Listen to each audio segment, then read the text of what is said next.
What edition do you have? Um, Xenogenesis. Oh, I knew it. Yeah. And that's a whole bind up, isn't it? Yeah. It's the trilogy. That now they that one's super hard to find, but they do have the Lilith brood. I also have Lilith's Brood. I did leave that in my room though. I got Lilith's Brood on Pango Books. Mm, And I got Xenogenesis on eBay for like $50, which I was like, that's really cheap for a copy or a that's like, trilogy. yeah, and it's like there's no damage to the spot to the paper wrapping.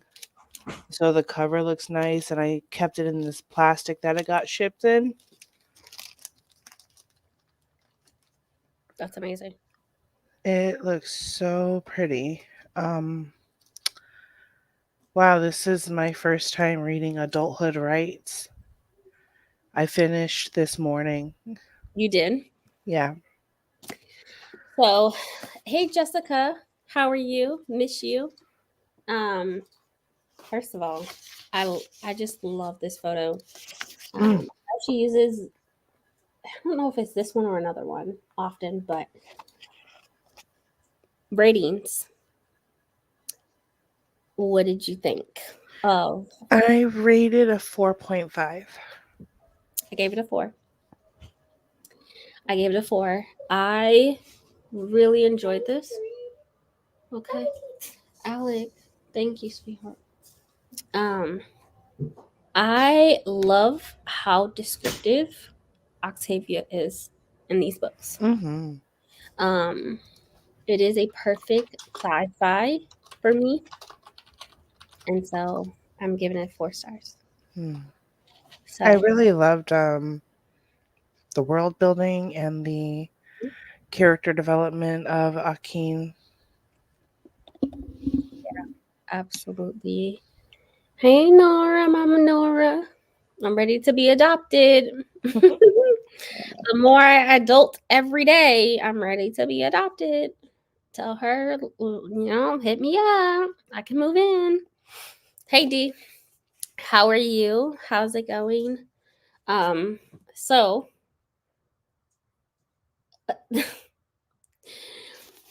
the book starts off. I mean, and y'all know Maya is so much better at synopsis than I am because I'm just gonna overall it. um, but we are following Lilith's child named Akram. Is how I Akin Akin. Akin That's how they said it in the audiobook. in the audio. Okay, I should have got the audio. There was so much names that were so similar. At least that's how I when you're getting into the siblings and like the other people, I was just like, hold on. It's like too many. Like the third part, we'll get there, but the third part I had issues with just because there were so many Oankali being introduced, so Yeah. many Uloi being introduced, and then And I and then it was checked slow out. at that part. Hmm. Ugh. But yeah, the audiobook pronounced it Akin. I'm trying to think if there was anybody else. Nikonj. Punch. Yeah. Deshaun. Which Hmm. I was like, these are black as hell names. I love it. Absolutely. Um I will say the third part, like you said, was a slower pace, and they were no longer on Earth anymore. And I was like, was getting confused, and I was like, Maya's gonna fix it for me. So Maya's gonna break it out for me. So I'm gonna just wait. And so that's why I only gave it 4 stars because I that laugh the last part 3. I don't have a million comments. I mean, thanks for coming. You cracked her up. That's awesome. I just abbreviated the name. So yeah. Yeah, exactly. African names. And so I love, again, the representation. Of course, it's Octavia. And even though it was so many different languages in this book, there was German. They talked about, John or Johnny or whoever. Anyways, they talked about his father being Chinese, and um, there was a set of girls who spoke a certain African language and was from a certain area in Africa, even though they were half human and half Ankali or whatever. And I just thought that was so cool that the representation of Africa is still there. And I really love, okay, we know Octavia is always going to have community in her books. I love that we get to see that, of course. We also get to see free will, right? The will of the decision making that humans are doing, and the struggles that they're going through because they can't procreate, and how important that is, right? I think I see a lot of people, like I have family members who just like are dead set on not having kids. And what if that was taken from everybody, and what that looks like? And they really focused a lot of their energy in the first half of the book on destroying these these alien beings, and how that the ability to procreate, when they had so much hate, right? Like that's all I kept thinking about, is like they just hate them. And it's just, they kind of save you from Earth. They did. You don't like their ways, and that's fine. They're different, they're weird, but then it's like, what else was gonna happen? You were just gonna die on Earth anyway. I just kept thinking how much hate was in this book, and like they're making guns and they're wanting to kill them, and you know but that's what I went into the first half of the book thinking. And so I love that we have a character who um, Lilith was able to nurse. It looked almost as human as possible. Again, with Octavia's descriptive, um, just the tongue.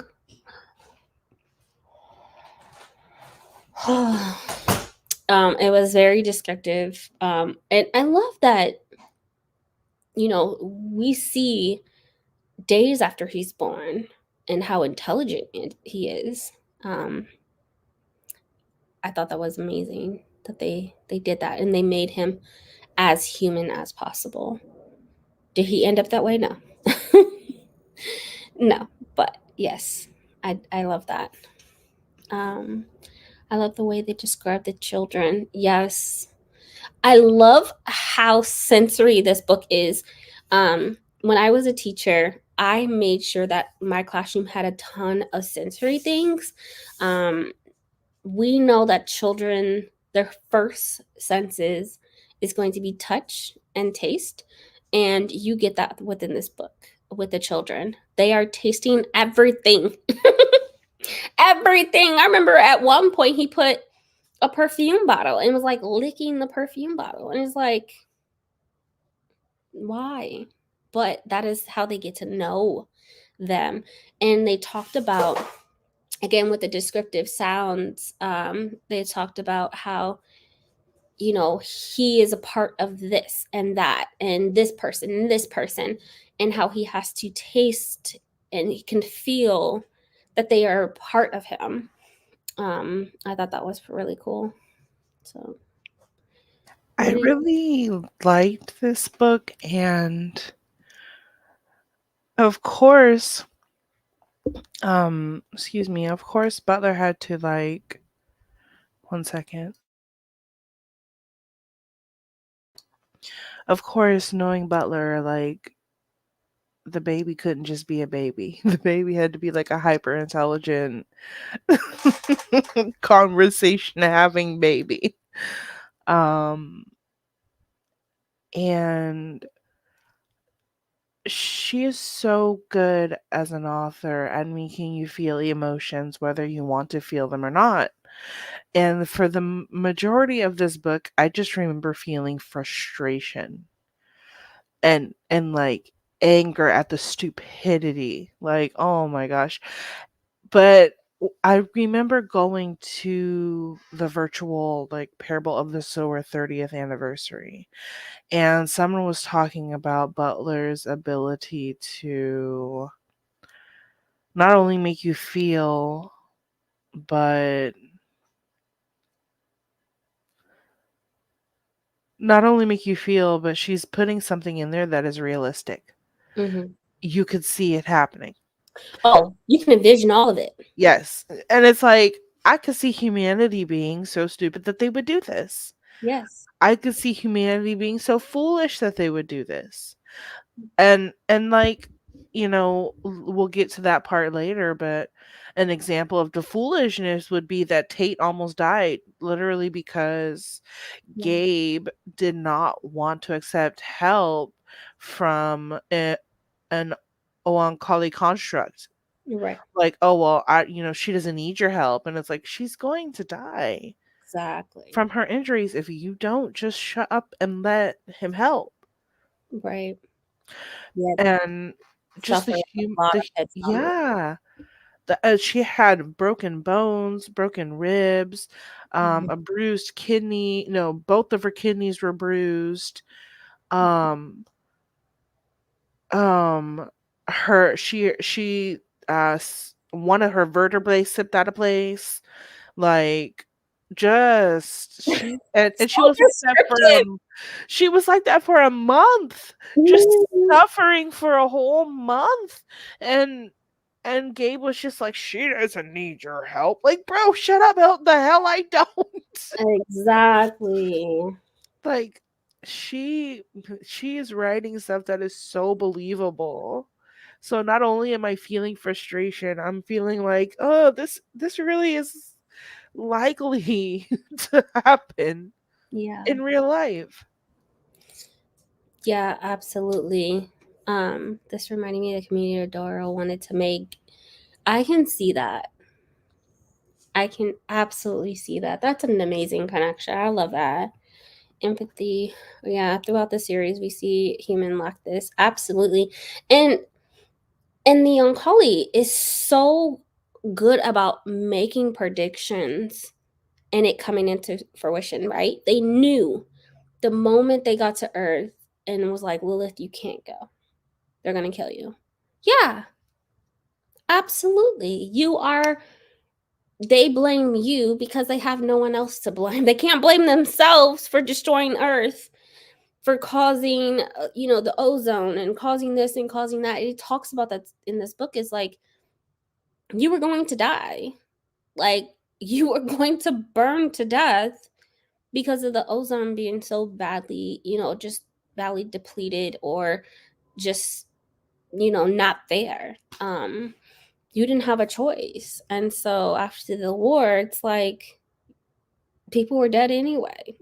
So you really see, like Dee said, the lack of empathy of caring about people people in general, whether they're human or not. Um, they can't have children, so they use their energy to provide for the community, but also to create weapons to just to hurt each other.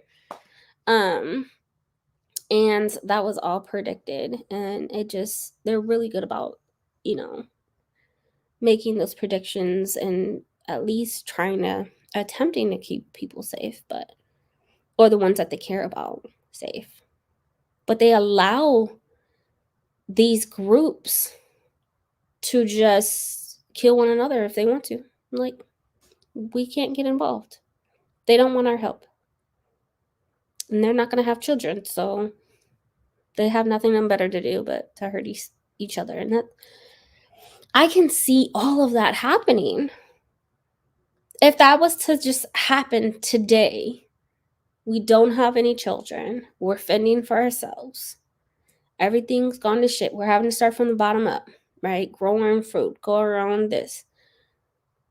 People, the greed, I don't know if it's necessary. I would say greed, because now they're kidnapping children to try to get what they want. And it just, yeah, the lack of empathy, the lack of care for others is definitely heavy in this book. And it just, yeah.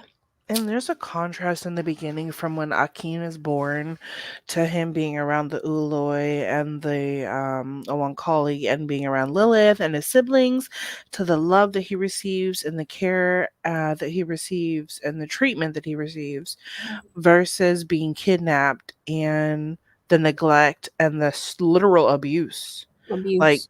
kicking him around and he's an infant. Mm-hmm. Like at that point, he was 13 months old.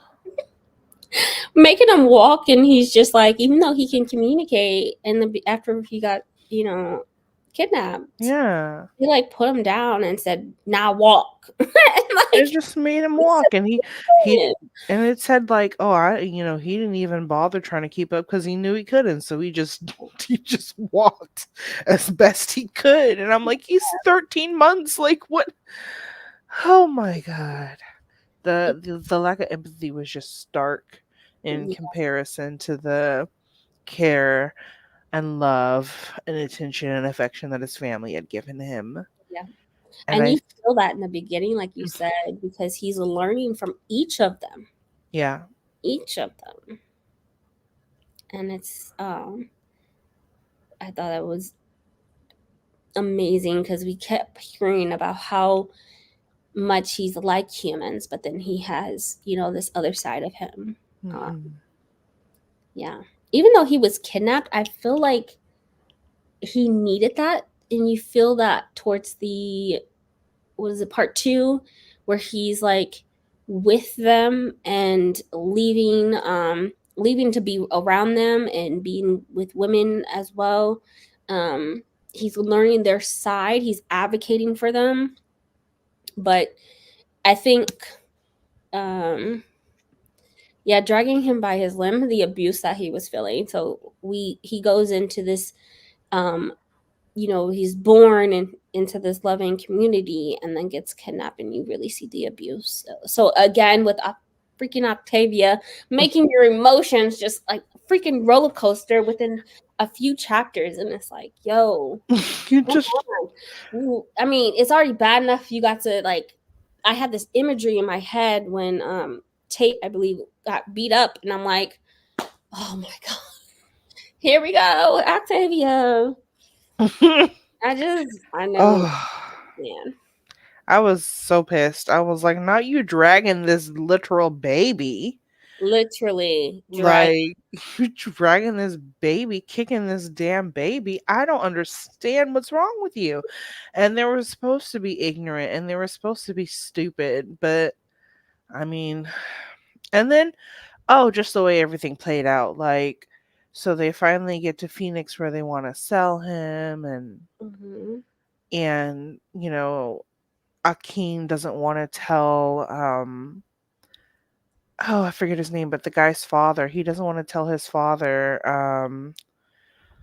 who killed him because they think he died. The guy that they discover at the beginning of the book, Mm-hmm. Leo. The one with the ulcer. No. He's the Latin man who they find at the end of the book. Tino. Tina. Tino. Okay. Is his full name? Is his first name Leonardo or no? Or is it? Don't give me a line. You know I'm bad with names. I don't think I highlighted it That one either. guy during that time when this happened. I That's how. just remember. I don't remember what his name was, and they said it like twice. But oh yeah, we did forget to mention that this book happens almost 30 years after the first book.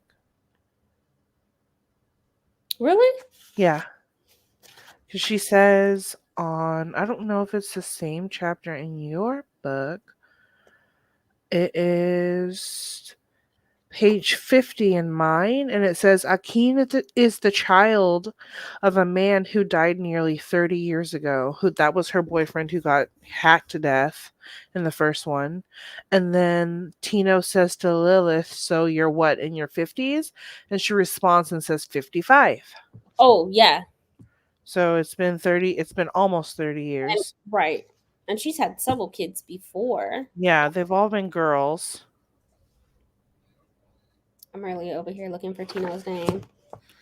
Yeah, I don't remember what The it was. resistors left Tino where he lay and strode away into the forest, carrying um, Akin, who still screamed and struggled. Just left him in the forest. I don't know. I'm really bad with names, honestly. I am looking up in my copy. But yeah, they thought that, Akeem thought that Tino had been murdered. Either way, he I love that he's so young, and this character who is an infant is so young and has the ability, the level of comprehension, right? Knowing like, I don't want to say this, I don't want to, I don't want to talk and have them think that I'm smart or that I understand. Like, his level of comprehension was phenomenal. And the decision making that he was able to make once he got to Phoenix and they were trying to sell him, I was just blown away by that, because I'm just thinking of this child that should be in a diaper. They keep describing him as this infant, and I'm like, I look at him as such a young baby. And yeah, Augustino. Uh, see, why didn't you just say that out loud? I was waiting for you to finish and gonna drink some Oh, water. sorry. Akeem, or however it's spelled, is 17 months.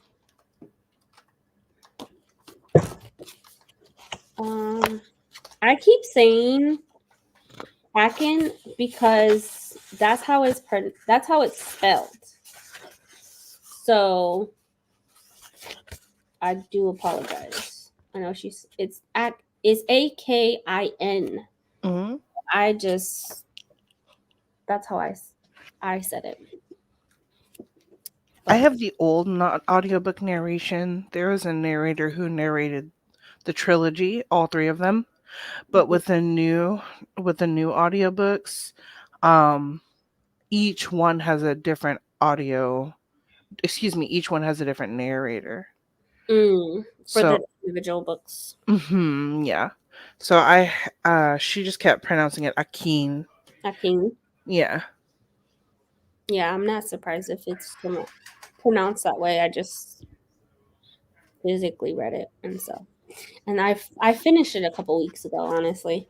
Okay, I finished it this morning. I started 2 days ago, 3 days ago, and I finished this morning. Love love that. Mm-hmm. And just Love that. But even 17 months is so small. 17 months is small too. A lot of people are not even potty trained. Of course, at this point, 17 months, he's a freaking genius, fluent in English and other language. And it's like the level of comprehension, people at 17 months are still, barely speaking sentences, like, or barely Right. speaking a few words. So that's so young, 17 months. But I was just wowed. And then he runs into, was it in Phoenix that he runs into the two girls? And they speak Swahili or something? It's in Phoenix, and he has to teach them English, but I don't remember what they speak. Yeah.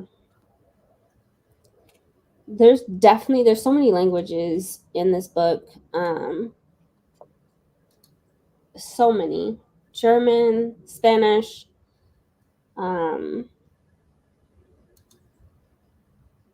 yeah, there's so many. I saw Swahili village look like Lilith. They speak English, Swahili, and scattered of other languages. Yeah. It's so diverse. I only had the audiobook. Gotcha. What did you guys rate it? Of course it's too small. Right? Yeah. When he met those two sisters, and then Netzi was Mhm. trying to like abdicate to cut off their sensory tentacles. Oh. I had to put I had to pause the book. I had to pause the audiobook and just take a breath because I was ready to box. Like, He's like, it's like cutting out your eyeballs. And it's like, why yeah. Ugh. want to hurt those children so bad? And I'm so glad that we had other characters who were just trying to prevent that, because they're children, they're so small. But and then they thought like, oh, we'll just give them alcohol, knock them out. Who's like Cause children? and I'm like, if the resident town doctor doesn't want to jump on the bandwagon, Right. that doesn't mean give the children alcohol and get them and try to get them drunk and do it anyways. You sound unhinged. Yeah. And she's just like, oh, they're so ugly. And then Tate told them, well, they would grow back anyways. And she was like, then cut them off again. And I'm like, you psychopath. It's like they want to hurt them so bad, and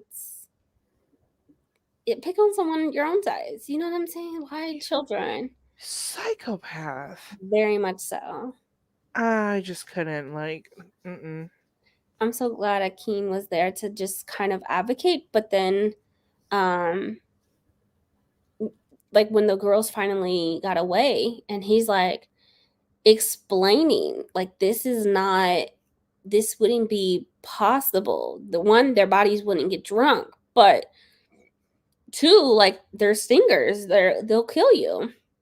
Um, and telling them how it's like cutting out their eyeballs, like picking apart their eyeballs, and I'm like just cringing at it. But he's explaining to them, and when the girls finally go missing, of course, then the community's like freaking out about it, and um, the girls, we find out later that the girls are safe, but it's just like, man, children, Like, you guys that's are a big low of desperate.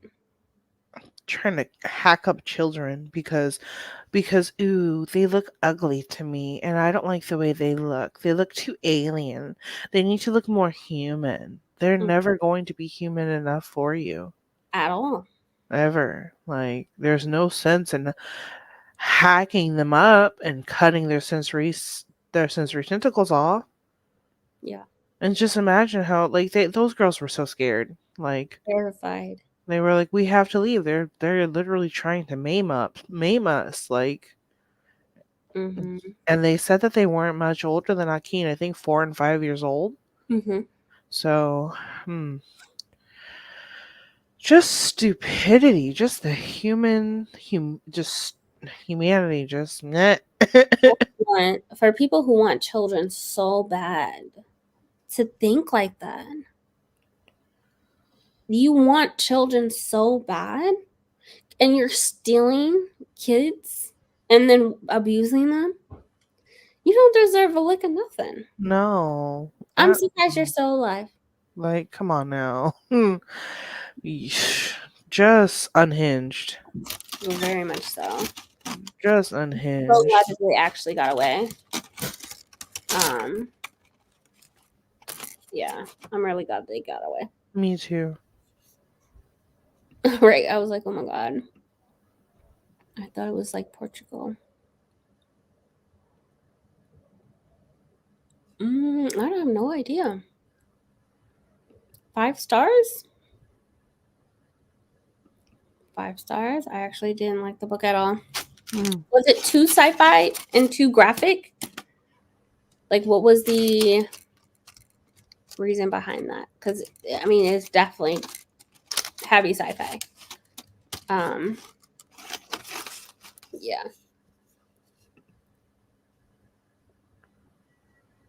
Yes. So they don't pick. They have an idea what gender they want to be, but until they go through metamorphosis, then they don't have a specific gender.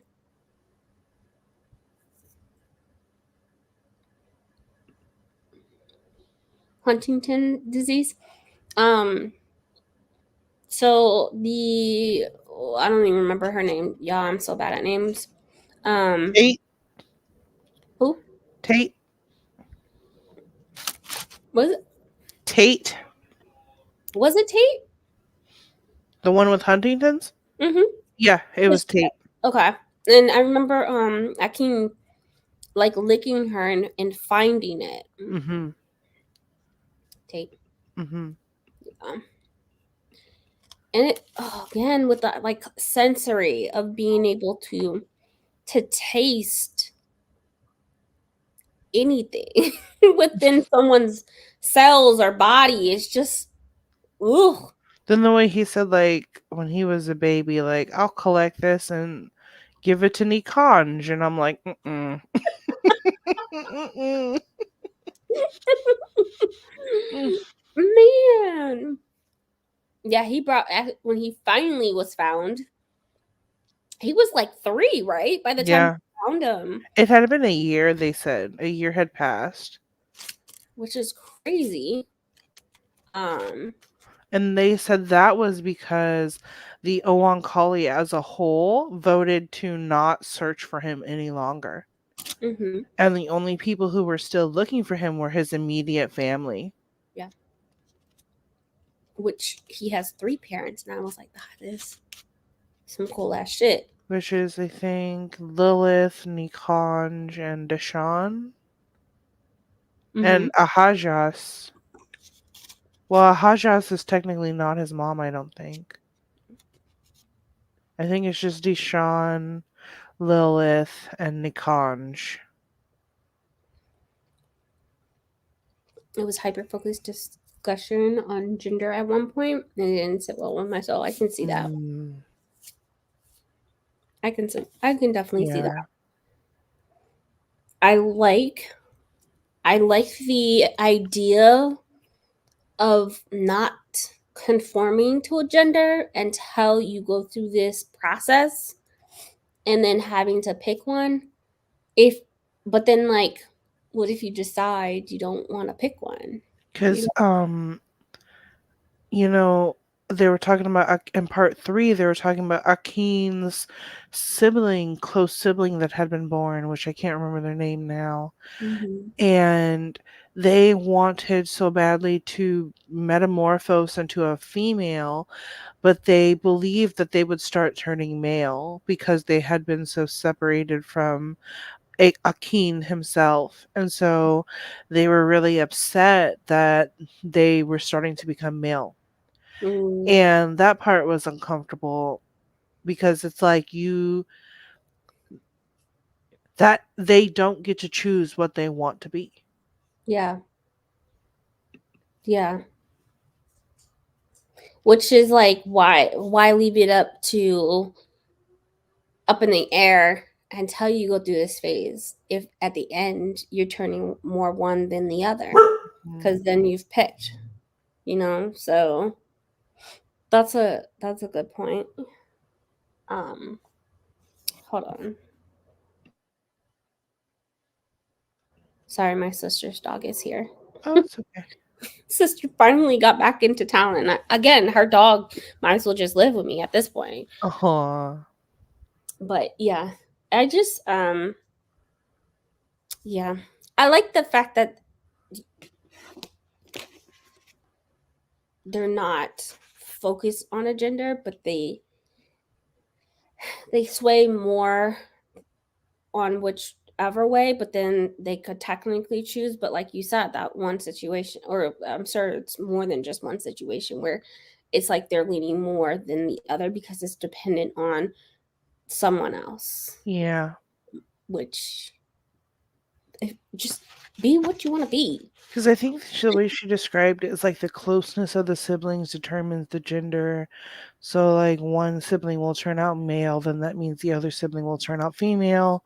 And then they can get with an Uloi, and then the three of them can mate and have children, is what was described in part 3. But that whole situation was messed up for Akin and their sibling because they had been kidnapped during the bonding years. Which messed up with that whole gender. Yeah. Can you stop? Thank you. Um yeah, part 3 just kind of, I maybe it just was me. I just remember like zoning out because it was just, I was like, I'm lost in the sauce. Part 3 was a little There's so many people. part Yeah. 3 was a little boring. It was a little boring, so I think maybe on my second or third read, Mhm. I'll probably appreciate it more. Probably. No, I definitely agree with that. I should have reread this book, but I'm reading so many other books that I was just like, I don't have time Mm, to reread it. right. Yeah. Definitely should have got the audio. That's for sure. Also keep in mind this book was published in 1988. Mhm. So what we now think of, I mean, the fact that she's gender bending this way in general is unheard of for 1988. I can appreciate, in the 80s talking about something like this, which is, it wasn't like LGBTQIA wasn't a thing. It just wasn't as accepted, I want to say. It definitely, I mean, I grew up in the 90s, but even then, it wasn't as accepted at all. So, this was published in the 80s. So, um, I guess I just kind of gave it grace on some things that I was just like, oh, that didn't age well. So I mean, I just want to put that out there that it was published in the 80s. So, yeah. And neutral gender was a great concept, but then the conversation turned out really negative and super hyper focused. I'm sorry, I'm having a hard time articulating it. No, that definitely makes Sense. Yeah. so much sense because in the in the last half of the book, it was hyper focused on gender. It Mhm. really was. And chapter they had a whole like sorry. It seemed as if part 3 was the whole gender discussion, like all of part 3, because that's when he goes to the ship, and then um the sibling is on the ship, and he doesn't want to spend time with the sibling because they had the messed up bond that didn't get worked out right. And then the sibling starts saying, well, I think I'm going to be this, but I don't want to be this, and et cetera, et cetera. And so it was just that entire, I mean, like, he's just floating on the ship, and then bonding with the ship, and then bonding with the sibling, and then and then he's with the Uloi, the young Uloi, the young adult Uloi that they meet, that he's attracted to, that he which he I don't know why it mattered, but he was like, "Oh, this is the first Uloi I've been attracted to ever." And I'm like, "I don't know why it matters, Akeen." Like like, all right, but that chapter, excuse me, it wasn't a chapter. That part 3 was just very it felt like it was touching the realm of philosophy, right? And I'm not here to read philosophy. I'm here to read sci-fi. Right. And mm-mm.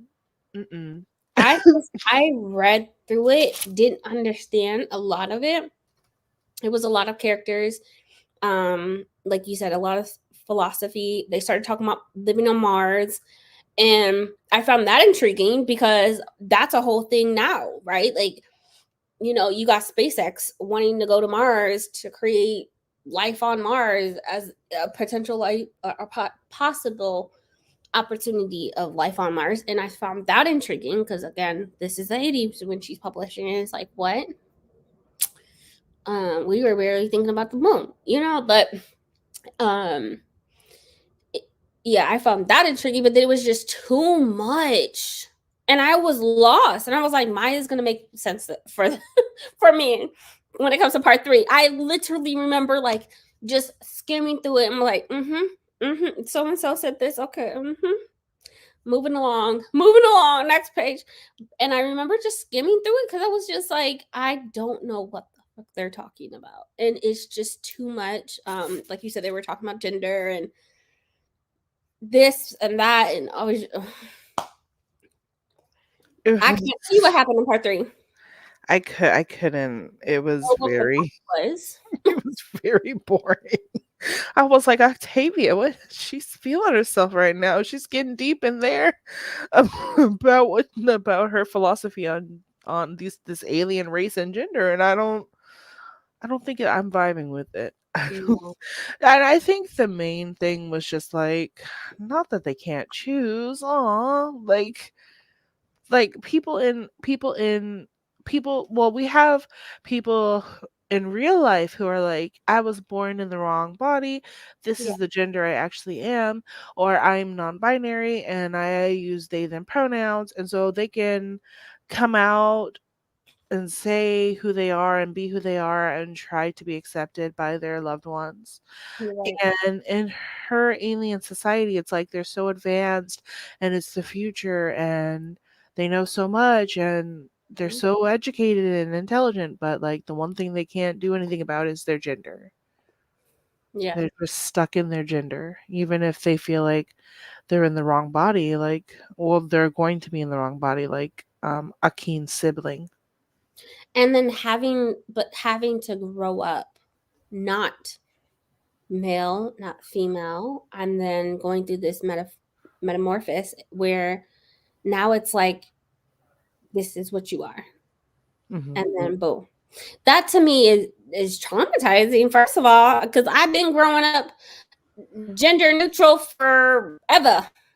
And then all of a sudden, like, you're leaning more towards this, you feel like this, and then they end up picking for you. The fuck kind of shit is that? And it's all based off of bonds and this, that, and the third shit, and all sibling this, that, and whatever. Ugh, Don't have me grow up gender neutral.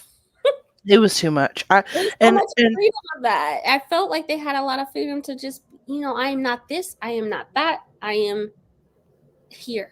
I am a being.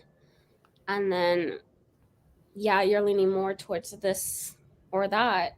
And then they end up picking. That's some bullshit. and I just the book was already like juggling the ignorance of humanity, Yeah. right? We could have stayed with that topic and that would have been a fine topic for the rest of the book. Yeah. But um I She think that part of the book, the gender part, didn't age so well. didn't. Yeah. I agree. It didn't age as well, but yeah. It was just too much third part. And then they started talking about the resistors and going down to help the resistors and moving to Mars. And I was like, huh? I the resistors should have some type of ability and freedom to, because the biggest thing is that they want to be able to procreate and leave legacy. But in what world? Like, you are not, and then what? You know what I'm saying? And Right. and then what? Are you gonna steal each other's kids again? And are you gonna because of the lack of humanity, um and yeah, okay, you have children, you have this family, you have all of this, and again, then what? No. TT said she'll call me back. Okay. Um, so I understand that they want to be neutral, but the metamorphosis would sway a certain way based on how you live your life. Yeah, it was well for Akeen's sibling. She specifically said that they were female and wanted to be female, but were going to be male. They thought that they were going to change male. And that was based on the fact that Akeen was male, but they didn't bond with Akeen. So because they weren't bonded and close with him to mate with him later in life, that would make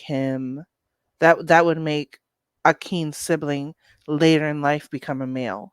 Is how it was described in part 3, which then it takes it out of the siblings' hands so they can't become what they want to become. And that's the part that I didn't like. They say, I just didn't like the conversation of, well, if you become this, then we can't live together and you shouldn't be this gender and whatnot. Yeah, yeah. That's basically like what he was saying to his sibling. Like, if you stay female, then we can mate with this Uloi, the three of us, and then have children. But if you turn male, then I'm repelled by you and I don't want anything to do with you. And it takes so much choice and free will of choice out of who they want to be Mhm, and mhm. conform to what they want them to be. And it just, Right. yeah, I see how, I mean, that definitely does not sit well. And Yeah. Octavia spent a lot of time on that in part 3, that it Mhm. just, yeah. Yeah. And there was this part right here that says, what the Oankali say about, it was in part 4 about what the Oankali say about humans and humanity. The Oankali say that you can grow out of your genetic contradiction. Um, you can grow out of it, can't resolve it in favor of intelligence. That hierarchical behavior selects for hierarchical behavior, whether it should or not. That not even Mars will be enough of a challenge to change you. He paused. That to give you a new world and let you procreate again would be like breeding intelligent beings for the sole purpose of having them kill one another. So basically, like the Oankali don't want the humans to procreate on Earth because Earth has already been through like one attack. And so he's trying to give them Mars so they can go procreate on Mars and go live there. But it's like, what's the difference between Mars and Earth? If they're Right. gonna like if they're gonna F up Mars, if they're gonna F up Earth, what makes you think they're not gonna F up Mars? Right. And then I started thinking like all these things, for example, like, back in the day, way back in the day, back in history when we didn't have epidurals and, things to take care of people who were birthing, like a lot of times we would lose the pregnant person and the child, Oh, yeah. or sometimes we would just lose the one or the other. And it's like, what are they going to do for pain on Mars when they go to birth their children? What Mhm. are they going to do to make it so the mother and the child, or the parent and the child, have a longevity of life, so that way they stay alive and contribute, eventually live to be 30, 40, 50 years old to contribute to the community on Mars? Like, Yeah. how are you going to make it so they stay alive after being born? Because they're still dealing with disease. They're still dealing with, um, you know, like the person that had an ulcer. They're still dealing with things that they need healers Mhm. for. They need, um, the doctors, right? They need all of those the diseases that they have is still within them. Mhm. So one thing we know, humans gonna fuck some shit up. Right. Humans gonna fuck some shit up, whether it's because of greed or convenience or whatever the case may be. What is the difference? I was like thrown off when he talked about Mars, and I'm like, what is the fucking difference? You put them on Mars, and then what? Yeah, yeah. It was never any free will about any of this, but they made it seem, right? They made it seem like even though even when they were on the ship in the first book, they did not step in unless it was an emergency, right? Like they allowed them to just, okay, figure it out. We know y'all not going to.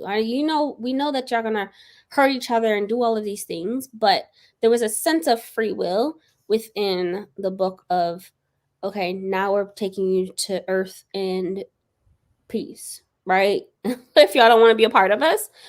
So there's this sense, even though they still had them in a controlled aspect of like taking away the ability to procreate, taking away the weapons, taking away, right?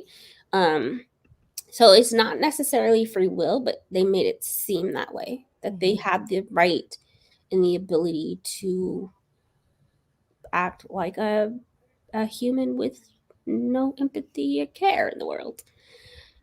And just did it right. Was just too close to all the things that we're dealing with in society now in real life, and it just put me in a bad mode. I feel that. I definitely feel that. That's understandable. Yeah. Oh, yeah. What's what's to mess up on Mars is gonna force them to get along and be grateful. We can't do it now with no help. I was gonna say the same thing about Earth, but look how quickly they built weapons and started attacking and raiding each other and Mm-hmm. kidnapping each other's children and women. Well, Mm-hmm. not each other's children because those children they're kidnapping from the Uloi Yeah. and the Oankali, but the women they're kidnapping women and assaulting them and damn near killing them, if not killing them. So I Yeah. mean, and nothing made them do that. They just lost their minds and just decided I we just want to kidnap people. Mm-hmm. We just want to kidnap women. I agree. It's that the stupidity kicking in. They can't be grateful being back on Earth that they wanted so bad within the first book. They're not grateful for that. They're not. It just it's a lot. And there's And then only how many pages? and those 302. people who they got drunk Nits it's and also it's always Nitsy in her ass. See that bitch always trying to cut somebody up, maim somebody, set some shit on fire.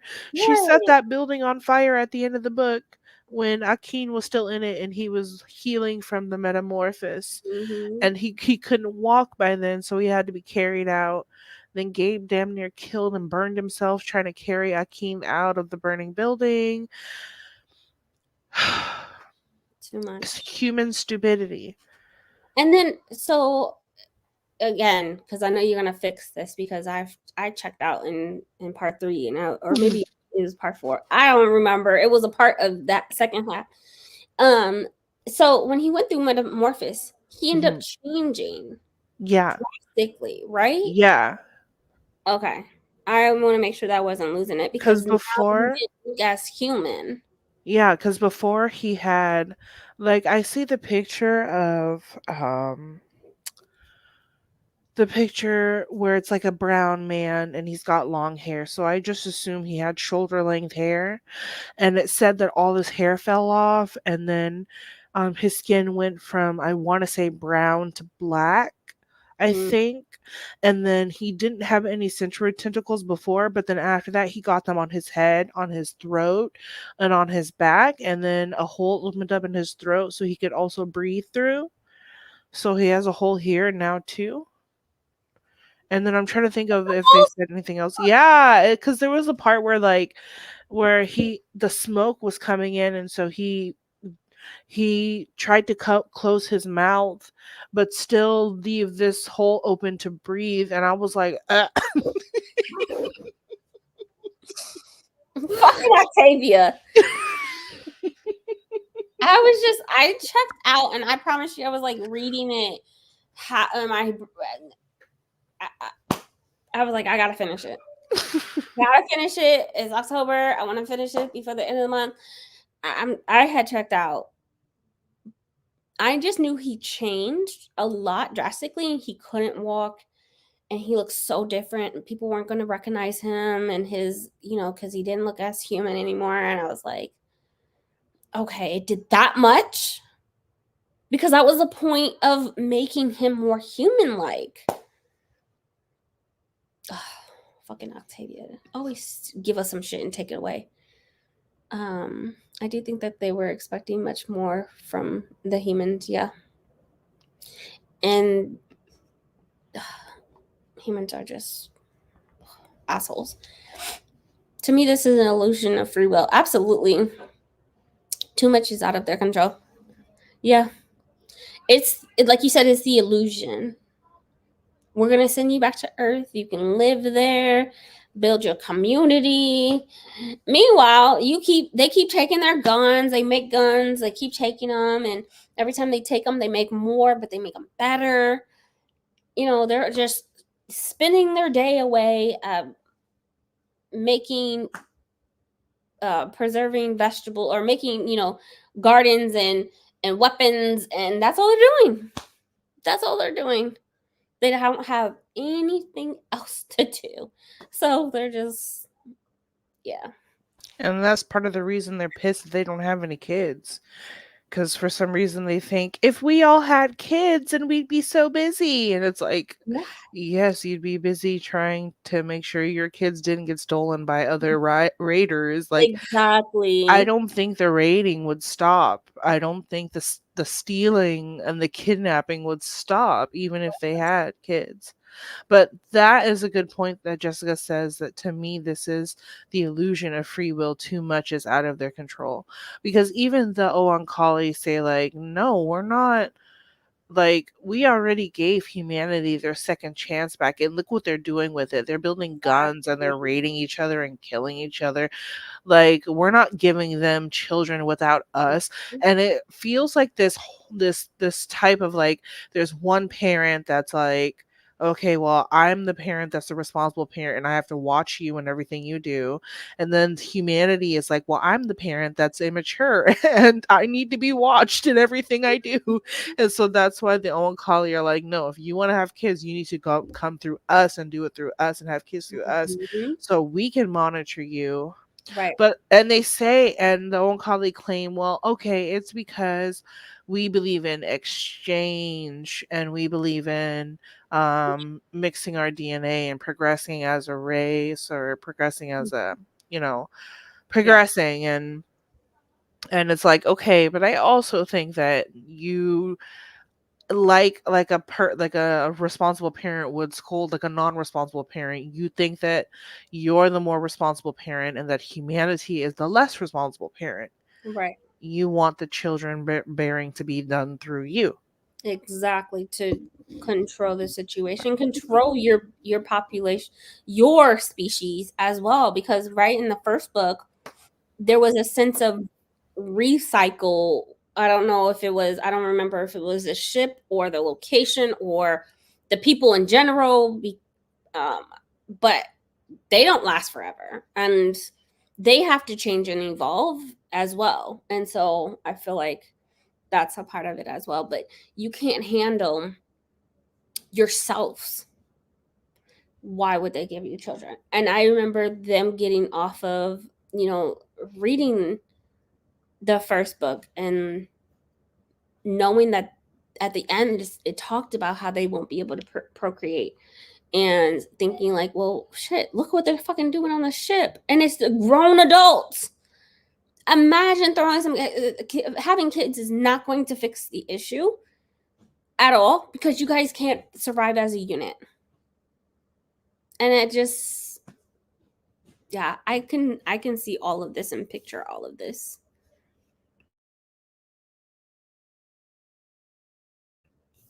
Sorry if y'all heard my kid banging.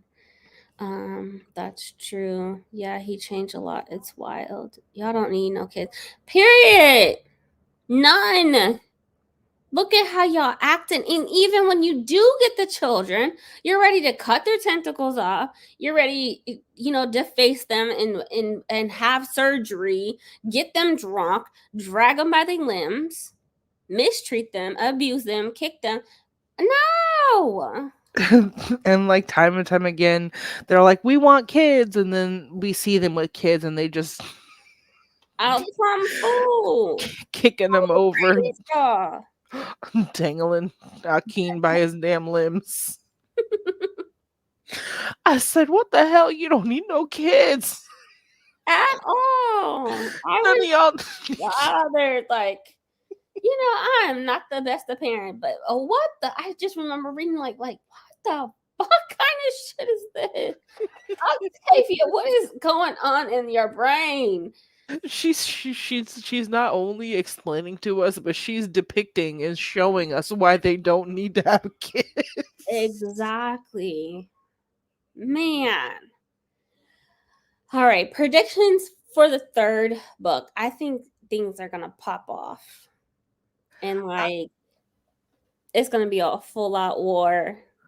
I have I no don't idea. Like, I have no idea what to even think about the next book because I'm like, are y'all actually gonna get to Mars? Or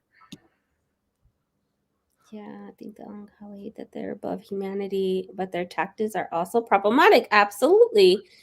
Yep, they're non-consensual tactics. Oh my god, we didn't even get to that. yeah. Of human and humanity is a mess too. Yo, the way that they take DNA, and they even talked about with Lilith that she wanted kids, but they kind of forced it on her. Hmm. And they said that we took away one of her how do they word it? Like they took away one of her free will to have kids, and just she wanted to have kids, but then they sped up the process. They said It's like she said, like, she wanted to have kids and she wasn't going to ask the Oankali for them. mm-hmm. So Nikanj decided for her. And Nikanj had said to Augusto, like, Lilith wasn't going to ask me, so I decided for her. I decided for her, right? Exactly. And it's just, yeah, And then of that, Lilith said, I wanted children, but if I had the strength to refrain myself from asking for them, Nikan should have had the strength to let me alone. exactly. So like There was a lot of non-consensual things in this book, and it's just, is this book rated horror? Because it needs to be rated horror. the first book is definitely horror, Yeah. and I think that when we think of just the emotional aspect of emotional roller coaster that Octavia is known for doing, it's not just like creepy things, but stuff like that, you know, puts it in. It makes it so uncomfortable that I think it will qualify for her. It was just too much non-consensual. Lilith really was a guinea pig for a lot of things from the ship, to learning the language, um, waking up the people. She did a lot. She did a lot, and then she's having all these babies now. And she's still doing more for them because by the time I counted, she had 3 daughters by the time Akin was born. So then Akin was born, so that's 4 kids. And then with Augusto, after part 2, she had 3 daughters with Augusto. So she's got 7 kids that are Oankali and that are Oankali human constructs. Mm-hmm. All of them are girls except for Akin, who is the only boy. And did she have two before all of this? She had one. She had a son. Okay. before the war. I know she had But a her son passed away with the father before the war in a car accident. yeah. Yeah. And then turn around and have these babies, and can you imagine nursing all those kids too? Oh my god. Oh, Akin with the oh god. The great tongue, And just it's the way slurping their milk. she kept saying it looked like a gray slug.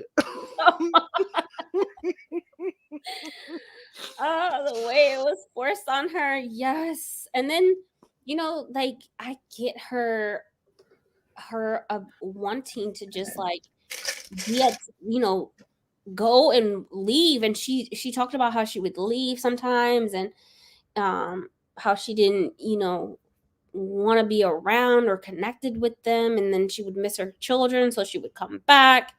And I appreciate that they allowed her to have that space. But again, back with what Jessica was talking about, the illusion of free will, like, girl, you can't go nowhere at all. Like, at all. Yeah, they control so much. And I cannot wait to see what happens in the third book. Hopefully it all goes down and pops off. Knowing Octavia, it could be like, what was it? Was it Mind of My Mind? Was that the fourth book of the Patternist?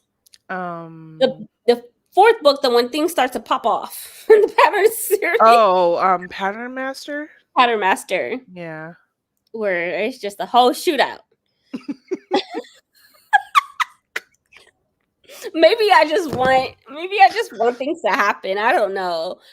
But there's a lot of just craziness in this book that I'm just like, I wouldn't be mad if there's a shootout and something starts to pop off. So I should basically saying your mouth is saying no, but your eyes are saying yes. Ugh. Ugh. Yeah. Oh gosh.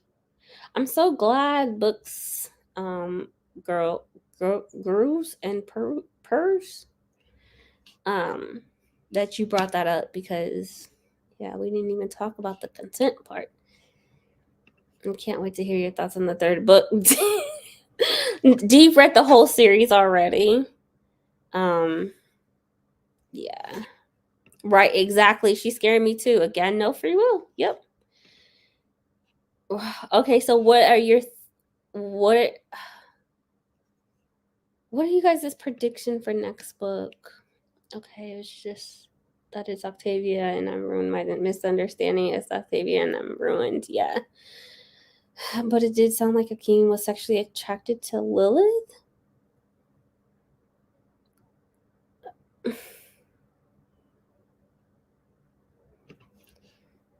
I mean, I think he was most as an infant and being able to close to her as a baby, and that's how I read it. Yeah, I can see that, Maya. Yeah, I think he was just like, because he talked about like when he missed her, he missed like her sweet milk because he was a baby. And like, what else is a baby going to say he misses about his mom? Like, he misses the way she feeds him and nourishes him and the way she hugs him and stuff. So that's how I interpreted it.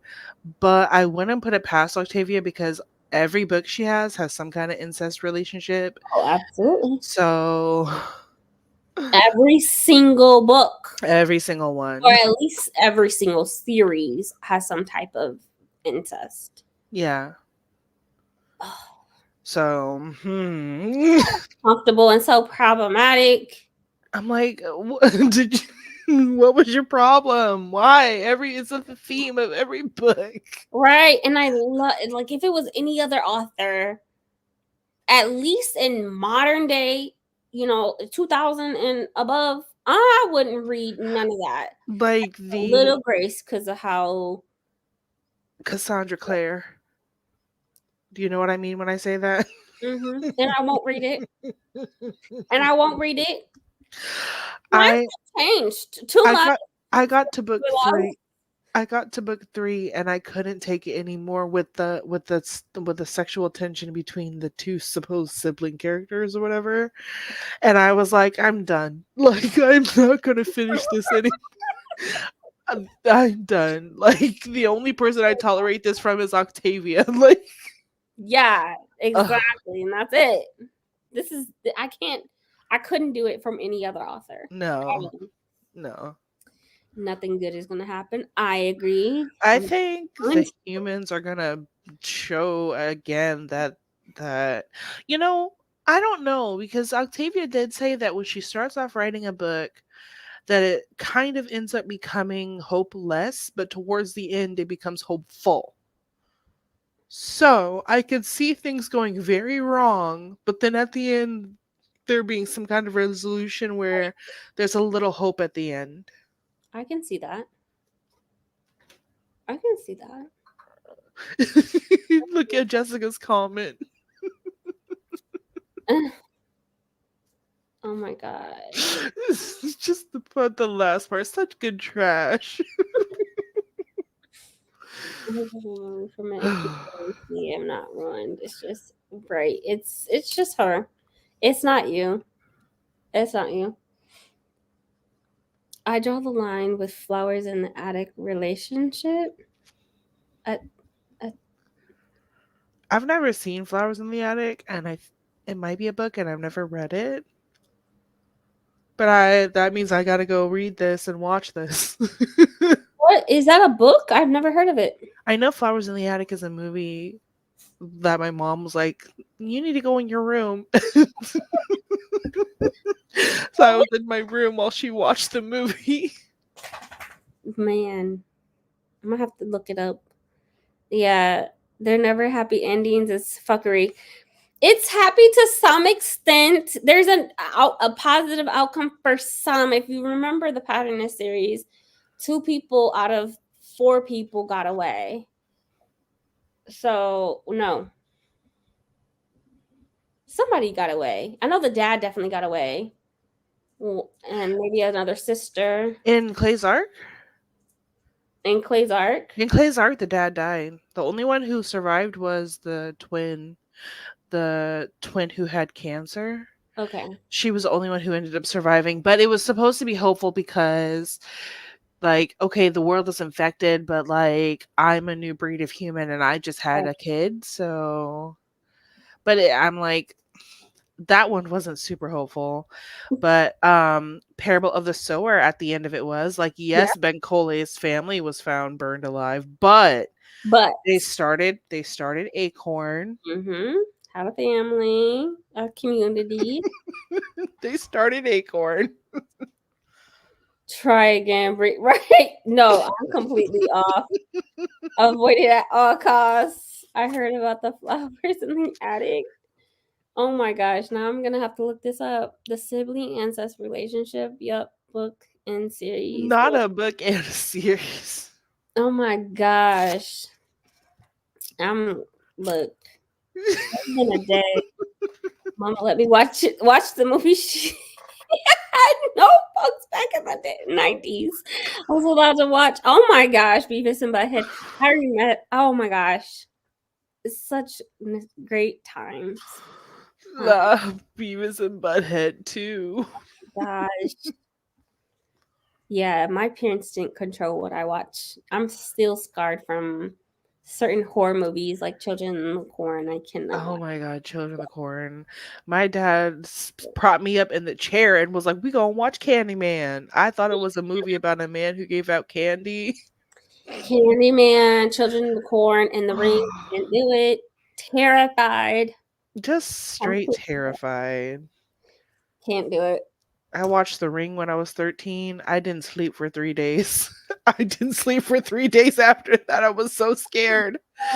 And I'm 33 and I still haven't watched it. I still haven't watched it. I don't know if I can. Yeah, I definitely. Mm-mm. Trying to sell this happy for now. It takes us all the way through it and says, such is life.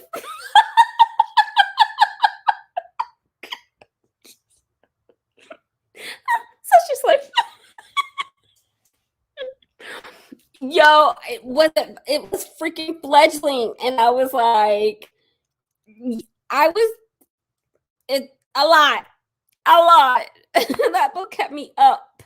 Even after we talked about it and just like started going through everything, I was like thinking about it more and more and more, and I'm like, yo, touch his life. That's so funny because that's really what she would do. Gosh, she do be putting us through She these books. putting us through the ringer every book. Every single one. See, She's Kindred is so. gonna be uncomfortable. Kindred is gonna be uncomfortable as fuck. I'm glad we're saving Kindred for the end of the year to Mhm. end it because and I really wanted to like be able to watch the movies too, but it's such a poor representation of the book that I would hate I would hate to do that. So, um no horror movies. Okay. Yeah, nudity was a no-no for me as well. Gotcha. But yeah, can't wait to talk about that one, but we'll be ending the series. Our live discussion for let me see for this one. I don't know for the next book, which is I have no idea. Imago? Imango.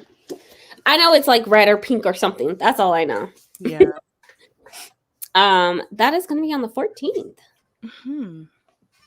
To be determined because life would be life, but Yeah.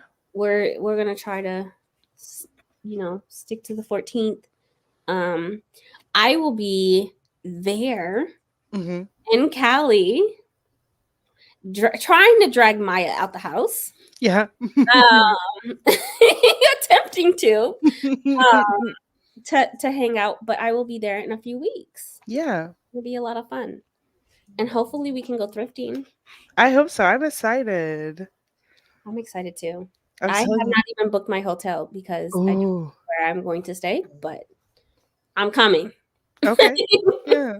I'm coming. Me and my daughter will be there for my birthday weekend. So sprints will be starting up again in December, and I will be doing a sprint out there, and it's gonna be a lot of fun. So we will go see Octavia's gravesite. And have you been? You haven't been, I right? haven't been. Yeah, we're going. Um, so just be ready. Um, Okay.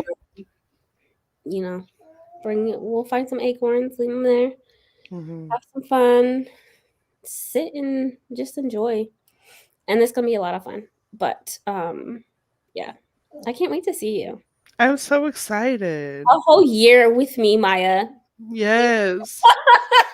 It's been almost a year with me. Oh my It's god. I know today I told my husband I'm like we're going to do a live show. This is our 11th live show, I think. And cuz we've had one every month. Mm-hmm. So it's like 10th or 11th live show. We're doing the thing. We are. We are. It's so exciting. It is. It's so exciting. Um oh my gosh. No. My sister is 9 years older than me and made me watch it. Scared for life. Look, traumatized. Clowns? No. Um, that shit was scary. I've read Kindred 3 times now, and I haven't seen the series. Um, let's see. I haven't heard one person say anything good about the show. Yeah, I really wanted to watch it with people.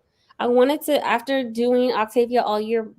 I really wanted to be able to watch it with you guys, and I just the more I keep hearing about it, I'm like, this is such a poor representation. We're not gonna embarrass Octavia like this. Yeah. On my internet, not on Beyonce internet at all. Not my internet, not on my channel on Beyonce's internet. Yeah, the dude from Night Court and the mom from Smallville were in it. Oh, in it. Oh, okay, I think gotcha. Yeah, yay. or Um, I don't know. We need to I'm going for pure vibes. I'm not really good at vlogs, and so I just be trying to wing it with my phone. Because my actual camera is so heavy as a DSLR, and so mm, Um, yeah, maybe not because it's all about vibes Mm-hmm. and just a relaxing time. It will be my birthday. I'm not trying to do too much, and so maybe we shall see.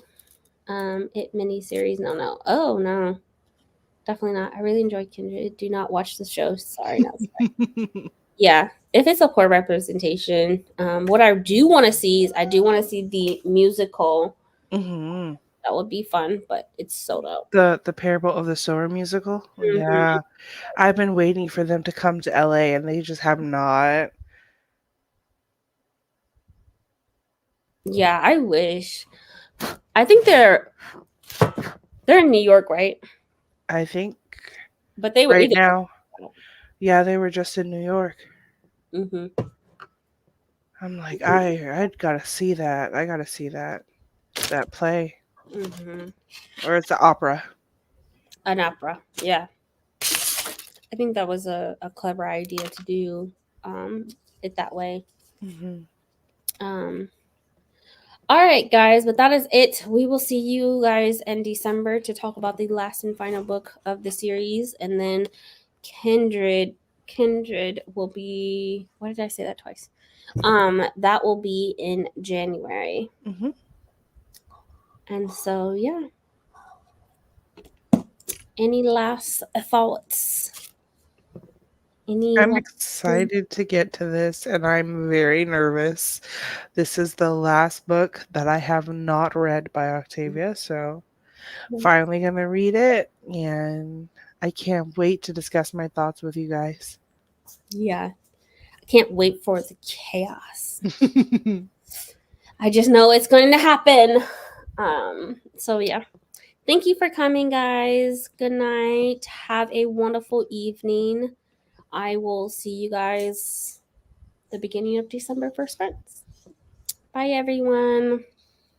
Bye, guys.